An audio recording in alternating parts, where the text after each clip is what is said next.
Bonjour à tous. Alors aujourd'hui, on va voir comment trouver des questions de recherche pertinentes pour son mémoire. Alors, premier critère, c'est ne pas sortir du champ de recherche sur lequel va porter notre mémoire. Donc, c'est-à-dire ne pas sortir de la discipline.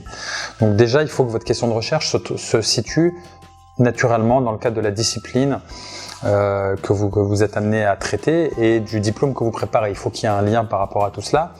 Un lien éventuellement par rapport à votre parcours, votre cursus que vous avez fait précédemment, ce sur quoi vous êtes en mesure d'apporter de la valeur, éventuellement ce que vous prévoyez de faire à l'avenir, si vous prévoyez d'être un chercheur ou d'être un professionnel dans un domaine particulier. Il faut qu'il y ait une notion de cohérence, il faut qu'il y ait un lien par rapport à votre diplôme, par rapport à ce que vous prévoyez de faire, etc. Donc ça, c'est vraiment déjà le premier critère pour définir votre question de recherche. Il faut qu'elle se situe dans ce champ-là, tout simplement. Deuxième critère, c'est de lire la littérature, les recherches qui peuvent porter sur le sujet et s'intéresser également à leurs limites. Ça va éveiller, aiguiser votre curiosité par rapport au sujet. Il y aura peut-être des questions qui vont émerger, des questions novatrices qui n'ont par exemple pas encore été traitées dans le cadre de la littérature existante et qui vont apporter un intérêt certain pour le choix de votre sujet.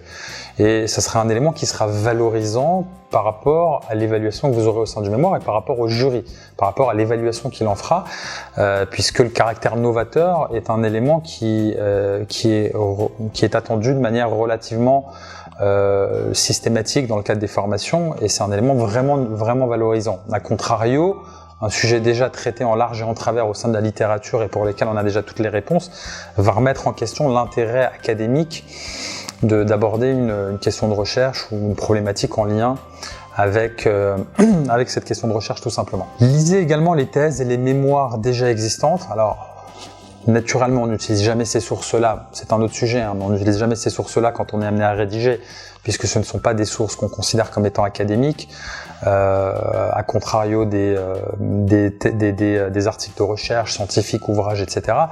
Mais lisez-vous pour vous faire une idée de ce qu'ont fait vos confrères avant.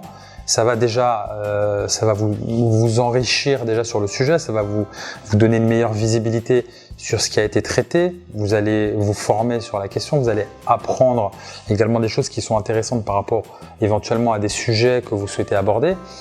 Donc c'est tout simplement une manière de faire une veille sur ce qui a été fait précédemment par vos confrères et peut-être qu'en lisant effectivement d'autres thèses ou d'autres mémoires, vous émergeront des sujets, des questions de recherche qui seront tout à fait intéressantes. Quatrième manière effectivement de déterminer une question de recherche intéressante, c'est tout simplement d'en parler auprès de votre directeur de mémoire, voir ce qu'il en pense. Est-ce que lui effectivement a noté, lui ou elle, est-ce qu'il a noté un intérêt académique pour une question particulière? Est-ce qu'il a une appréhension, une appétence pour un sujet en particulier, pour une question de recherche en particulier, parce qu'il s'aperçoit effectivement qu'il y a un manque d'informations sur le sujet et qu'une démarche exploratoire serait tout à fait justifiée, intéressante pour la discipline, pour vous, pour la formation. Auquel cas, si votre directeur de mémoire, par exemple, note un intérêt certain par rapport à cela, d'entrée de jeu, ça justifiera ce choix-là. Non pas que le directeur de mémoire fasse la pluie et le beau temps, mais le directeur de mémoire valide votre mémoire. Donc c'est lui qui est en quelque sorte la personne décisionnaire à la fin, et c'est lui qu'il faut satisfaire. Donc si lui, effectivement, vous relevez dans vos échanges avec votre directeur de mémoire un intérêt pour une question de recherche en particulier, eh bien effectivement, ça sera un signal, un indice qu'il faudra prendre en considération. Et qui sera un indice de poids, un argument de poids pour partir sur une question de recherche en particulier. Voilà, j'espère que cette vidéo vous aidera à définir une question de recherche intéressante, pertinente et qui valorisera votre mémoire. Je vous souhaite bon courage pour la rédaction de votre mémoire.